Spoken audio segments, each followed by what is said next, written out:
دوستو، آج کے عنوان شبلی کا اسلوب کے بیان کے ساتھ آپ کی خدمت میں حاضر ہیں۔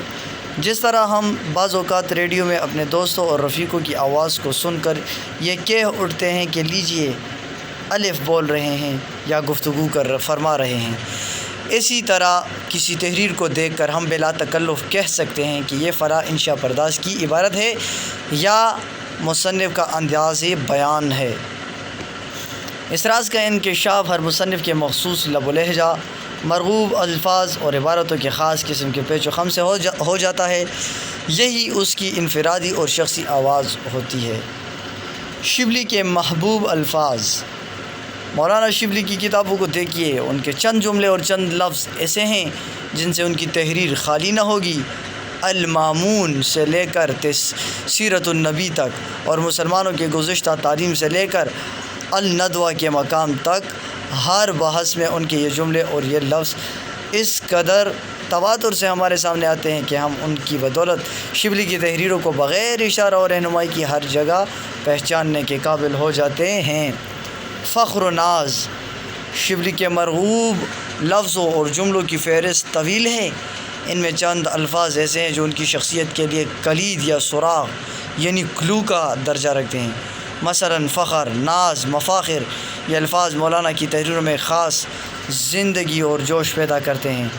ان کا استعمال مختلف پیرایوں اور طریقوں سے ہوا ہے، عام اسپاٹ انداز میں بھی اور خبریہ بیانیہ میں بھی، طنز و تعریض موقع پر بھی اور تضحیک و تنفیس کی صورت میں بھی۔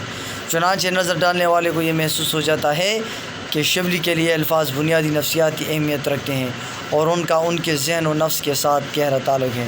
شباب و مستی، فخر و ناز کے علاوہ شبلی کے مرغوب لفظوں اور جملوں کا ایک سلسلہ اور بھی ہے جو بار بار ان کی تصانیف میں آتا ہے۔ مثلا شباب اور مستی، نشہ، شراب، انجمن، بہار رنگ اور داستان۔ اسی طرح چند اور الفاظ مثلا جوہر، روح اور جان ان کے پسندیدہ الفاظ معلوم ہوتے ہیں۔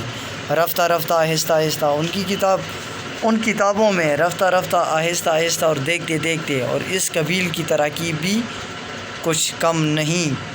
تم کا استعمال، اسی طرح جب ہم ان کی کتابوں پر نظر ڈالتے ہیں تو ہر صفحے پر ذیل کے جملے، ترکیبیں اور الفاظ بتکرار موجود ہوتے ہیں۔ تم جانتے ہو، تم کو معلوم ہے، تم نے پڑھا ہوگا، تم نے دیکھ لیا، تم غور کرو، انصاف کرو، تم قیاس کرو۔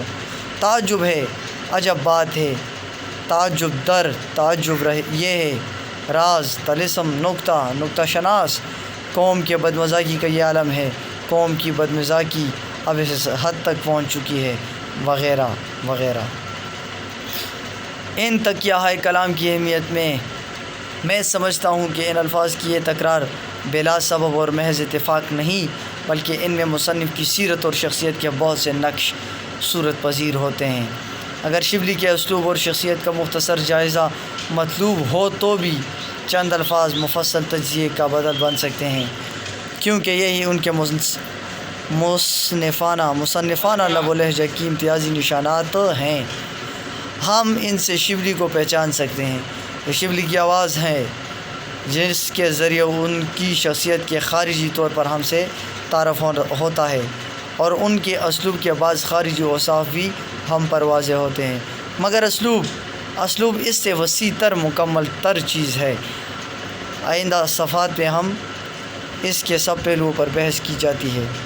احساس عظمت کا اثر اسلوب پر۔